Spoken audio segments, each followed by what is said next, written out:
5 perfect ovals in the frost that faded and returned with each blink of the hazards. The radio blurted the same clipped blizzard warning over and over, but the voice was always the same woman, and between the words there was that thin, breathy whisper, "Keep going."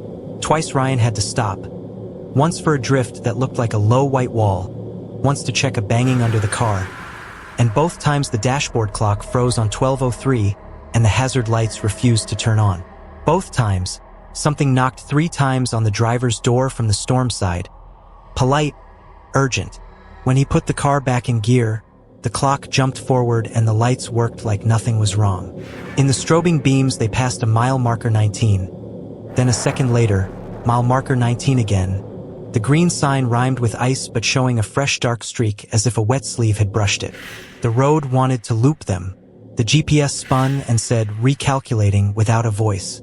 Just before the Maple Hill turnoff, the snow thinned to a gray veil and the pines fell away. Mom risked one glance into the side mirror. The beam caught a woman-shaped smudge running in the road spray behind them. Head down against the wind, hair plastered to a face she couldn't see. The mirror's auto-dimmer flickered black. When it brightened, the smudge was gone. In its place, hoof-shaped divots pocked the blown snow down the center line for 50 yards, then simply stopped. They made it to town, slid into the lot at Dottie's Gas and Go, and sat there with the engine ticking and their breath coming back in shallow gulps. Ryan finally spoke.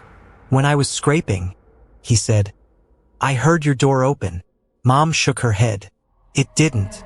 He nodded. "I know, but I heard it, and I felt someone take my elbow, cold hand, like a warning."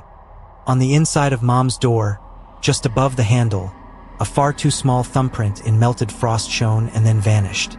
In the morning, the county closed 116. Snow had eaten both lanes and a pickup sat roof deep in a drift where they'd pulled over.